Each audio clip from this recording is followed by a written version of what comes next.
Assalamualaikum warahmatullahi wabarakatuh. Kami mahasiswa Universitas Muhammadiyah Yogyakarta dari Fakultas Ekonomi dan Bisnis, Prodi Manajemen Internasional, akan memperkenalkan diri terlebih dahulu. Kami dari kelompok 3, saya sendiri, Zurahmatri Astuti, dan rekan-rekan saya, yaitu Saya Trisna Sula Fitriana. Saya Muhammad Arif Zainal Fanani. Saya Afdalur Rahman. Kami akan mewawancarai narasumber kami, yaitu Mas Rido Afirsyah Prabowo, selaku yang memiliki kafe fluktuatif. Baik, kita mulai aja langsung kepada Mas Rido. Halo Mas Rido. Ya. Halo, apa kabar semuanya? Baik, alhamdulillah. Mas Rido sendiri gimana kabar? Alhamdulillah baik. Baik, kita langsung aja wawancara. Yang pertama, bagaimana Mas Rido sendiri memulai bisnis pada awalnya? Memulai bisnis pada awalnya, ini yang dimaksudkan gimana ya? Maksudnya kan memulai bisnis itu mulai dari nol apa setelah akan? Paham nggak? Mulai dari nolnya tuh seperti apa ceritanya? Kalau mulai dari nol, memang saya sejujurnya itu kan mania kopi. Ya, hitungannya bisa disebut dengan pecinta kopi. Maka dari itu, why not saya sendiri sebagai pecinta kopi untuk tidak terjun langsung ke dalam bisnis tersebut gitu. Ya mungkin hanya sebatas itu sih. Saya termotivasi membuat coffee shop ya hanya sebatas itu. Baik, lalu apa sih motivasi Mas Rido sendiri untuk melakukan bisnis ini?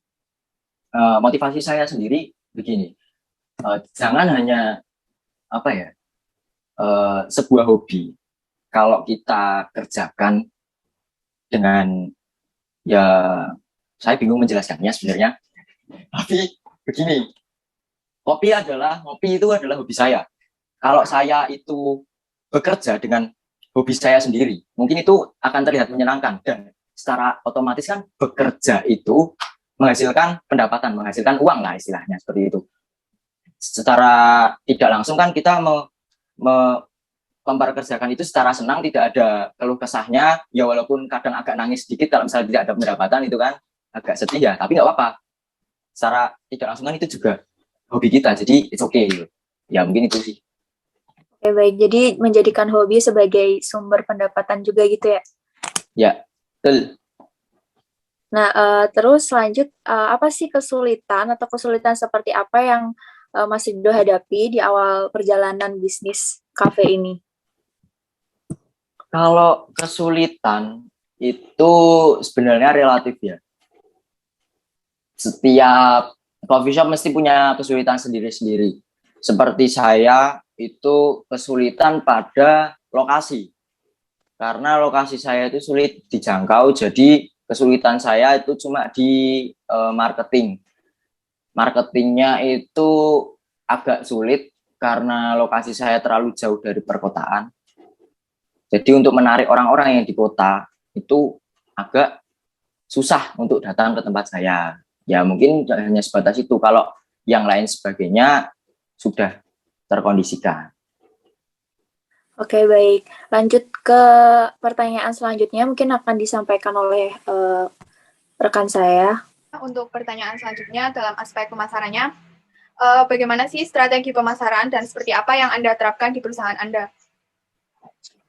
Strategi pemasaran sendiri ya. Strategi pemasaran itu seperti coffee shop pada dasarnya, kita sering adain promo. Jadi banyak orang yang yang tertarik sama coffee shop kita. Dan mungkin jangan lupa sedekah, diselipkan beberapa bulan, setiap 1 bulan, mungkin beberapa harinya itu ada kopi gratis atau lain sebagainya. Itu juga salah satu pemasaran yang baik menurut saya. Karena kalau kita niat sama yang ada di atas, sama yang maha kuasa, setiap pekerjaan kita akan dimudahkan. Gitu aja sih. Baik, untuk selanjutnya, apa saja sih kesulitan dalam mengimplementasikan strategi tersebut?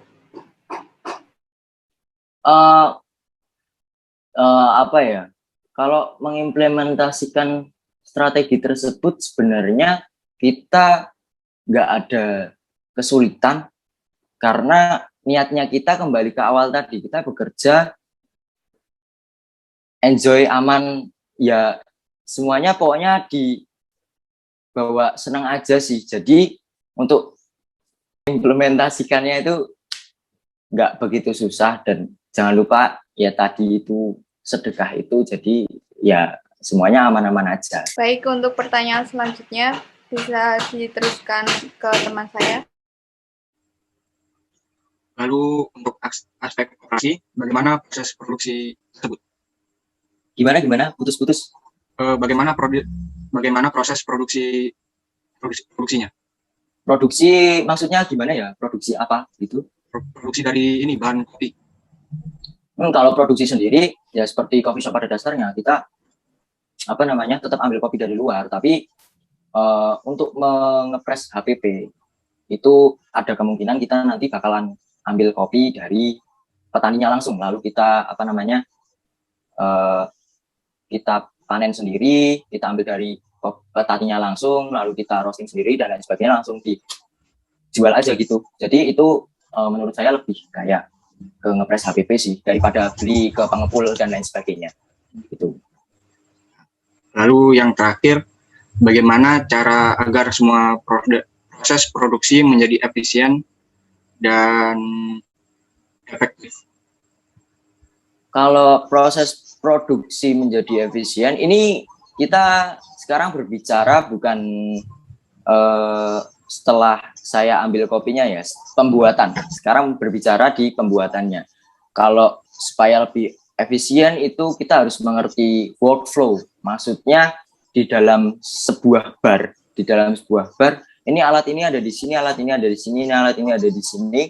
Kita harus mengerti itu dan hafal supaya waktunya lebih efisien dan customer itu tidak menunggu lama. Kita bekerja cepat. Itu. Yang penting sebenarnya jangan mencari quantity, kita carinya kualitas. Kualitas memang harus dijaga, karena kalau kita cuma mencari orang ramai datang, itu nanti hanya ramai aja, nggak ada pelanggan tetap gitu. Untuk pertanyaan selanjutnya bisa diteruskan ke teman saya. Untuk pertanyaan selanjutnya saya mau nanya bagian SDM nih Mas Yudo. Bagaimana cara Mas Yudo tuh kayak mengelola orang-orang di dalam kafenya? Saya agak penggajian pegawai, pendapatan pegawai. Kan di dalam posisi sekarang kan pandemi COVID-19 nih, pendapatan turun, dan bagaimana cara Mas Yudo tuh agar kafenya tuh tidak minus dalam pendapatan? Bagaimana Mas Yudo mengatur orang-orang tersebut kayak pegawai, atau membatasi pegawai, atau gimana?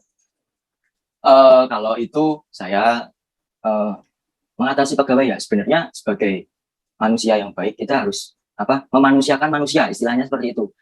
Jangan anggap pegawai itu dia bahasa kasarnya dia pembantumu. Jangan, anggaplah dia saudaramu.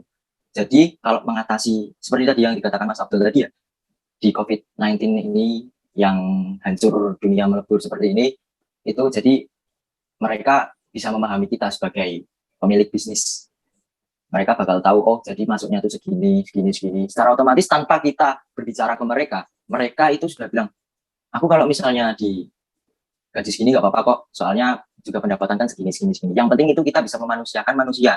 Dan harus tahu sebelum menjadi pemilik usaha, kalau bisa, saran saya untuk kalian semua yang pastinya akan memiliki usaha nantinya, kalian harus menjadi pekerja dulu, supaya mengerti apa yang dirasakan oleh pekerja kalian yang akan kalian pekerjakan besok. Seperti itu. Ini untuk selanjutnya, bagaimana agar Mas Yudo tuh tetap motivasi pegawainya agar mereka kan namanya kerja kan nggak seterusnya orang kan ngasih kayak kinerja yang terbaik kan. Bagaimana caranya kalau misal pas pegawai Mas Yudo tuh kayak merasa down-downnya gitu dalam kinerja agar tetap memotivasi mereka, apa yang dilakukan Mas Yudo? Kalau itu jadi kita pakai mode bonus. Kalau saya sendiri pakai mode bonus. Misal nih ya, saya lihat pendapatan bulan ini itu satu harinya itu 100.000 misalkan. Bulan depan saya target, anak-anak saya target, besok bulan depan tak target 200.000 untuk satu harinya.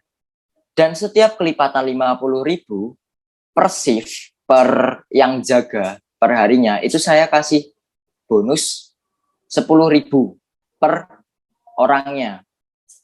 Jadi misalkan aja hari itu masuk 250.000, saya targetnya 200. Anak-anak dapat 250.000, berarti setiap anak itu nanti yang jaga pas dari itu saya kasih 10.000. Itu salah satu cara saya untuk memotivasi anak-anak sih, biar semangat dan biar nggak menganggap kafe itu milik saya, kafe itu milik kita bersama, gitu aja. Oke, baik. Terima kasih sebelumnya Mas Rido sudah menjawab pertanyaan kami. Selanjutnya kita akan sharing tentang bisnis kita, bisnis plan ya lebih tepatnya, bisnis plan kita kepada Mas Arif, dan kita minta masukan, minta evaluasinya seperti apa atau saran komentarnya. Ya, baik. Ini salah satu bisnis model Canva dari kelompok kita. Yang pertama dari customer segmentnya, our target market in my cafe business is young people age 16 until 25 years, namely student, tourists, and ice cream lovers. And then in the customer relationship, I live on Southbridge Hill, just outside of El Popa. When we first moved to San, yes, we live near the financial district.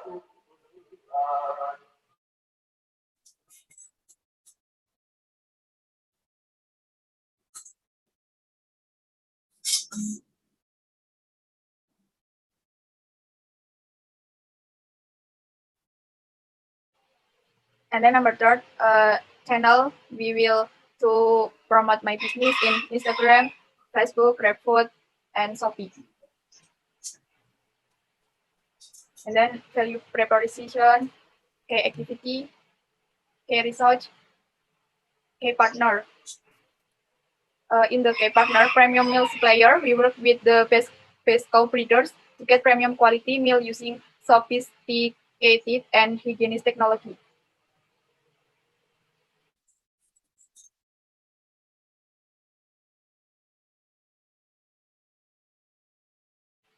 Udah, mungkin itu saja bisnis model Canva dari kelompok kita. Mungkin barangkali ada masukan atau evaluasi dari Mas Rito sendiri, boleh disampaikan.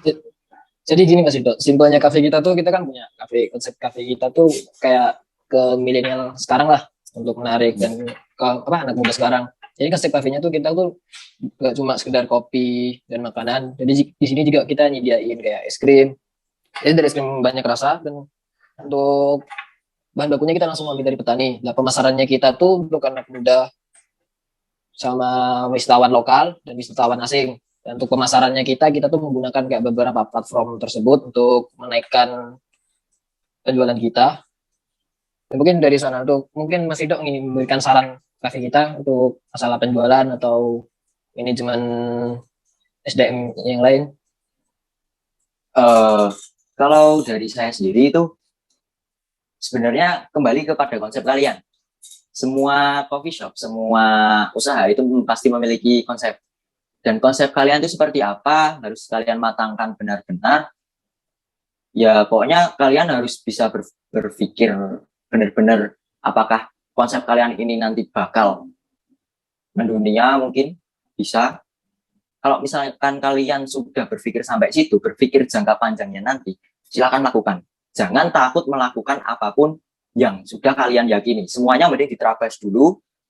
Mau nanti berjalan atau tidaknya, itu nanti pikir terakhir. Jangan langsung, wah ini nanti bakal kayak gini, wah ini nanti bakal ini. Kalau misalnya kalian cuma kayak gitu doang, nggak bakal jalan. Mending langsung kalian terabas dulu aja, apa adanya dulu, seadanya dulu. Yang penting maksimal. Jangan mencari jangan mencari quantity tadi. Pokoknya kalian kejar kualitas kalian. Dari segi konsep pemasaran, saya udah setuju banget mainnya tadi di lewat sosial media, itu udah bagus. Cuma ditingkatkan aja nanti sosial medianya, kalian banyak promo, banyak pemberitahuan dan lain sebagainya. Ya mungkin seperti itu aja sih dari saya. Oke, baik, terima kasih. Oke, baik. Mungkin cukup sekian wawancaranya hari ini. Terima kasih kepada Mas Rido selaku pemilik kooperatif telah menyempatkan waktunya, meluangkan waktunya untuk bisa kami wawancara atau jadikan narasumber. Ya, sama-sama. Baik, sekian dari kami. Wassalamualaikum warahmatullahi wabarakatuh.